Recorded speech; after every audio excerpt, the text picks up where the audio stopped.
Hey y'all, so I'm back. I would love to say that this is not a rant because that is not my intention. My intention is not to rant like I did last time. That's not my intention. I'm gonna come on here, cool, calm, and collected. If it go there, it go there because y'all know I'll be getting passionate about stuff. But okay, so literally the episode of SWV and Xscape just went off. Tamika's mama, girl, Latasha, yet again, go girl, go. I'm sick and tired of you. But that's besides what I'm talking about. So I'm here to respond to not respond, but to talk about pretty much the stuff that Kandi, because Kandi just did her speak on it. I didn't watch the whole thing. I literally clicked on right as at the tail end of her talking about Latasha and talking about the little meeting scene.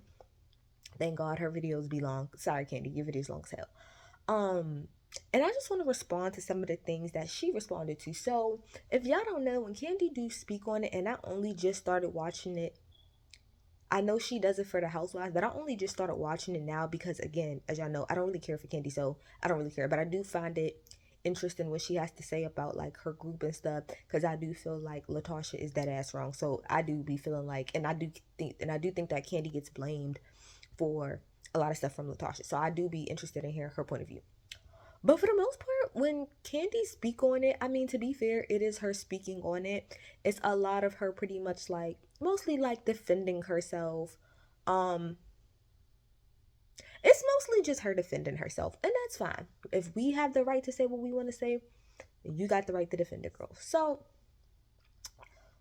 the biggest thing obviously that's been going on all week is what I talked about a couple days ago, which is her doing the little clip coming out about Kandi pretty much saying that they wanted to headline. And so you could, first of all, the girls are online fighting for their lives. Like Kandi, I just saw that like Tamika put something out. We're not talking about record sales. We're talking about ticket sales. Like the girls are online fighting for their lives because the internet is chewing them up for every single for even if it's not for all the reasons that I said in my last video, it's for one of the reasons. And one of the main reasons is because people feel like y'all ego is a little bit out of control, and that's wild for the group that has the most crazy shit going on. But anyway, the girls are fighting for their life, which literally just proves my point about exactly what I said in the last video. Anyway, I want to touch on some of the things that she said. I have notes written, you guys, because there's just a few points. So my main problem about what Kandi said, Kandi said this about 15,000 times. She said, just because you sold a whole bunch of records back in the 90s, let's stop right there. Let's stop at that first sentence. Because you saying all the way back in the 90s, that's the music that you guys made all the way back in the 90s is what you're making money off of now. So don't say that in a condescending way to say, well, it was back in the 90s. Well, those back in the 90s records, quote unquote, that's what y'all sell today. Y'all don't sell new music. Y'all sell what y'all did in the 90s. So that's that. But she said, just because you sold a whole bunch of records in the 90s, it doesn't mean that you can make ticket sales today. That statement in its of itself is absolutely a fact. That's very true, actually. That's very true. Not necessarily for SWV, but that statement is true. Just because, at one point in time you sold a lot of records and stuff, that doesn't necessarily mean that you can put seats and, fill up seats and stuff like that today. That's very true. However, that's also very contradictory when you have also said what SWV said, which is that they do at least 50 shows a year. So we'll get to the whole oversaturation of we'll get to all of that, because I got my MBA. So if you want to talk business, we can talk business. But even if you want to talk about oversaturation, the fact that they're even in demand, period, speaks to their legacy. So again, where are we at? Yeah, so about that statement, the reason, oh no, did she say that doesn't mean that you can do ticket sales today, or that doesn't necessarily mean that can translate today? So Kandi pretty much, her whole thing was like, yeah, y'all sold more records than us back in the day, and it was barely by that much, but that doesn't mean that you guys can do that today. That doesn't mean that you're putting out ticket sales the way that we are today. Well, here's the thing. You kept saying that just because you guys sold more than us in the past, that's the thing that everybody keeps saying. It's not just in the past. Currently, if we're talking about music, if you can Google right now, it's on Spotify. For Spotify, Xscape has 805,000 Xscape global streams monthly. So Xscape on a monthly basis globally, which is what I talked about yesterday. I talked about the word globally. Globally, monthly listeners, they have 805,000 monthly listeners, which that's a lot. Go for y'all. SWV monthly globally has 3 million global streams. Globally, monthly. So again, 805,000, you're not even touching a million, because Kandi really tried to comfort them as far as like numbers. So I'm a drag when it comes to the numbers part. Y'all not even hitting a million streams monthly, and they're clearing 3 million, and that's just on Spotify. I wonder what their Apple numbers actually look like. So all of this, stop. I don't like the fact that you're putting an emphasis saying back in the 90s, when in 2023, music wise, they're outselling you guys. And as far as I'm concerned, to try to say back in the 90s, how can you, I don't, that really bothered me. How can you put such a emphasis on back in the 90s versus now, when you're literally touring off of music from the 90s? I think that's kind of like, that's like a backhanded compliment to your own self. Anyway, let's move on. I just wanted to say this real fast too, as far as what I said on my last video about impact. The reason you guys don't, what Kandi and what Xscape is not getting. Yes, we talked about the numbers, but that's just to back up our initial point. We're talking about impact. You guys can't tell the rest of us. I don't give a fuck how many numbers that you sold. Milli Vanilli sold a lot of damn records. You cannot tell us as a culture that SWV doesn't mean more to us than you guys think it is. And that's the point that I think that Kandi, Tiny, and Tamika, I guess at this point, y'all are not getting. Most people, we're not even necessarily talking about the numbers. Yeah, the numbers get thrown in there for just like oops and la la purposes. But we're talking about the impact. A good majority of people feel as if the impact of SWV and their music has had more. Let me rephrase that. People feel as if SWV and their music have had a greater impact on their life than Xscape's music has. And you can't get mad at that. You can't get mad at that. That's pretty much all the internet is saying. Yes, like I said, people being petty and saying numbers and stuff, but again, that's just for fodder. But in all reality, if you really look into the depths of it, most people are saying, I just prefer their music more. I grew up on their music. SWV music has really got me through. Like, that's what we're talking. We're talking about impact. So take a second and step back and look at the impact, girl. That's what we're talking about. That's why we're saying that. Most people are saying that because of the impact that SWV had on them, not because of the numbers. Okay? Another thing. She talks about, she pretty much talks about, I could just talk about the money stuff now. So she pretty much says the reason why in her head, it was going to be a tour, which to me doesn't make any sense, because you also said that all the way up to that meeting that Latasha had not made, didn't say yes or no on whether or not she was doing the tour. Y'all said y'all hadn't come up with no creative, y'all hadn't do anything. So I don't even understand why you would walk into this meeting not even knowing if an important group member for you, which y'all don't need her no more, but why an important group member, if you don't even have her yes. I don't even understand how, if we want to talk about business, you feel like you have the leverage to even step in there and say that. Yes, okay, so like I said, Kandi pretty much was saying that the whole co-headlining thing, it was because she thought that she was going to do a tour, which, like I just said, to me, that doesn't make any sense. But pretty much saying that, like, the rate that SWV gets versus the rate that Xscape gets is much different. Like, Xscape's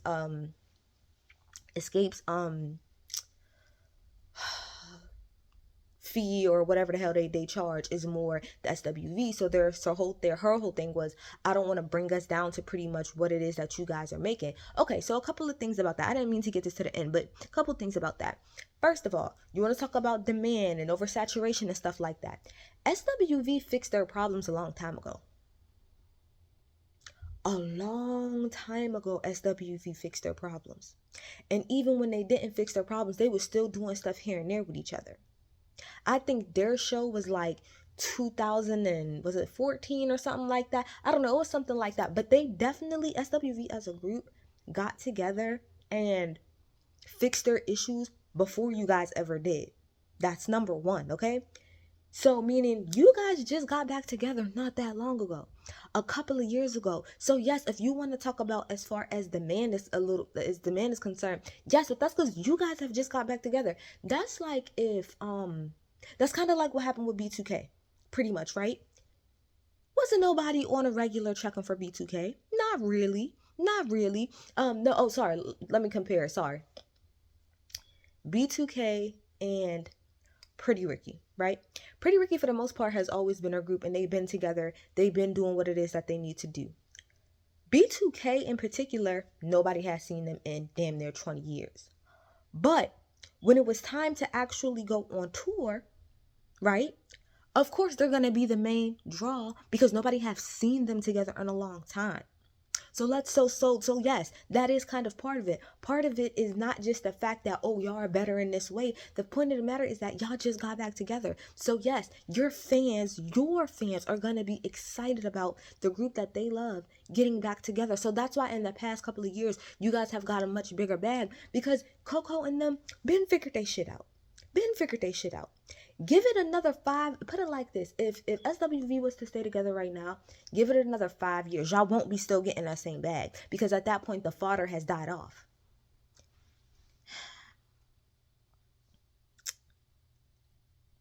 Let's see.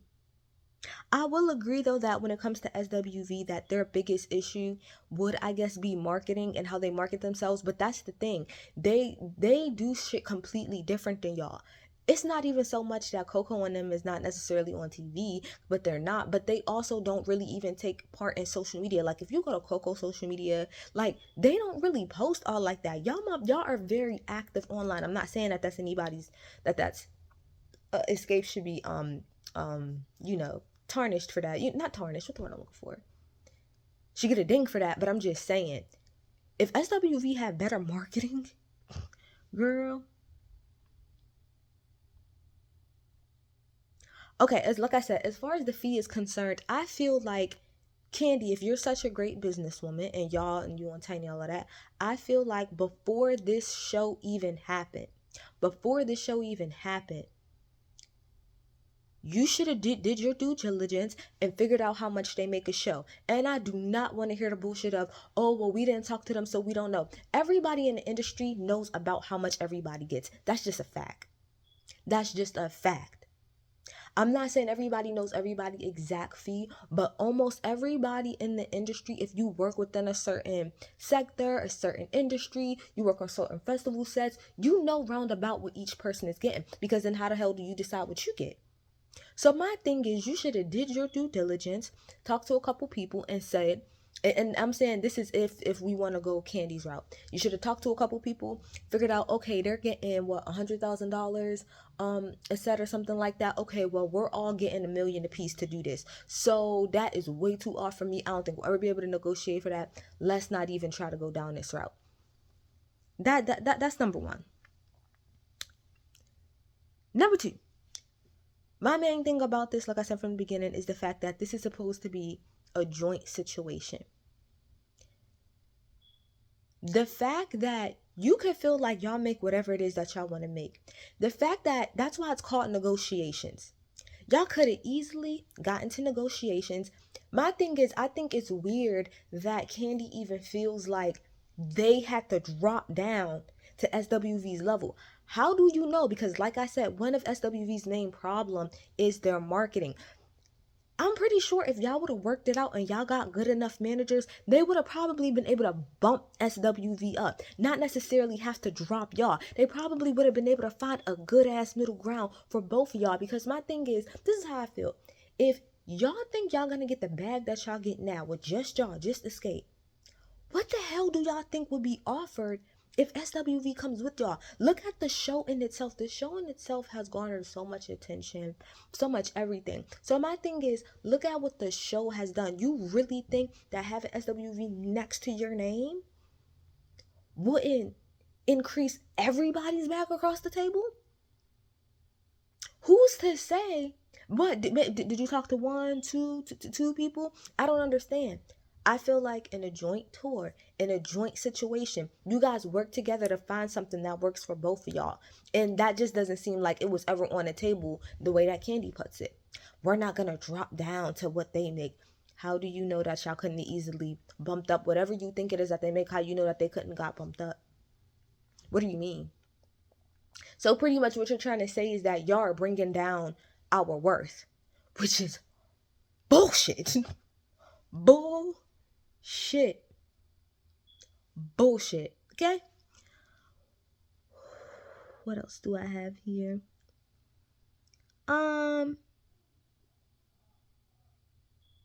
Oh, and then also about the rate thing. This is back to my whole thing about I don't understand how you want a headline, but you don't even know if somebody, and you know what, y'all can say whatever y'all want to say about, oh, this person's the lead, Kandi's actually. Now, the way I feel at this point, y'all three should just go. You, Kandi, Tiny, and Tamika, just go on tour, and y'all don't need her. Tamika sing all her parts. But to be fair, the mass majority of people who probably don't pay attention and is just a casual fan or might go to an Xscape show, they're gonna want to see all four of y'all.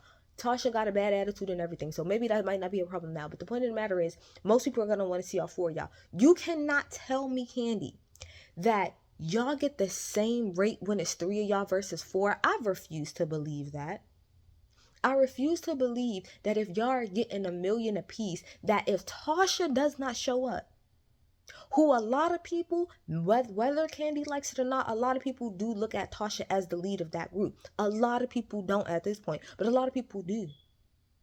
So you want me to believe that if Tasha don't show up, y'all still get $4 million? I find that hard to believe, because it's not even that it's just Tasha. It's not all of y'all. Like I said, if I go back to B2K, hell, even when even if like Fizz was missing, it would probably bring down the value, because it's not all of y'all. It's not what the fans want. It's not all of y'all together. So I'm lost again on how are you coming to the table and negotiating when you ain't even got all your pieces together? You don't even know if Tasha's gonna show up. Tasha don't even want to put in her hand, but you feel like you got a leg to stand on and negotiate? Girl, if I was SWV's manager, I would eat y'all the fuck up. I would eat y'all up, and I probably just wouldn't do the tour 9 times out of 10. Anything else I got? You said y'all didn't even have the same manager. That's probably the problem. Oh, and this is my last thing. This is my last thing about it. I feel as if in this scene, really what happened, to be quite honest, put all of the business bullshit aside, I feel like reality TV Kandi jumped out here. That's my opinion. I think Kandi was producing the scene. I think Kandi pretty much wanted to make a moment that was gonna have a clip that was gonna probably shake the table a little bit, which is why she asked that. Because Kandi, if you're really a good businesswoman the way people say that you are, you would never do that shit like that. That's unprofessional. Talks like that, y'all have behind the scenes. That's nothing that, first of all, you don't do it the way that you did it. There's nothing wrong with you having, like you said, problems, having concerns or anything like that. But that's not how you have that conversation. Like you said, if you was business enough, you would have had your manager actually handle that versus letting you try to handle it. And now you done offended the people that is even trying to work with you and get a bag with you. You have now offended them. And now, Kandi, not only have you just offended them, you done offended their whole damn fan base and people who even like y'all. I think that was a reality TV Kandi moment. And I think that it was handled extremely unprofessionally. That's not how you handle shit like that. Even if that's how you felt, that's not how you handle it. And then for you to pretty much get on your platform after that whole episode and then pretty much sit up there, and this is what I hate, people that say I'm not trying to be disrespectful and then go ahead and continuously disrespect you. All of that stuff that you even said, you didn't even have to say on your speak on it as far as the difference in the money. But you always gotta defend yourself, sis. You always gotta fucking defend yourself. And everybody talking about, it's business, it's business, it's business. Like I said, I just explained the different ways that you could have handled that. But more than anything, My main problem with Kandi, I tell you all the time, is that it's always about the money for her. And people think that that shit's cute to be like, it's always about the bag. It's always about the bag. What about integrity? What about what about lowering your ego? What about that? I've been so consistent in saying this about Kandi. My main problem with Kandi is that money is everything to her. And maybe that's a Mama Joyce thing that she got to work on, but that's always been my main problem. It seems like she's willing to sacrifice any and everybody around her just so that she can get to the bag, even if it's at the expense of having a relationship, even if it's at the expense of a friendship, even if it's at the expense of embarrassing somebody or trying to embarrass somebody or trying to prove your point. It's about money. And all of you motherfuckers back her up because it's money. It's about the money. Let's see how far that gets y'all. I'm done. I'm about to throw up. I feel like shit. Bye.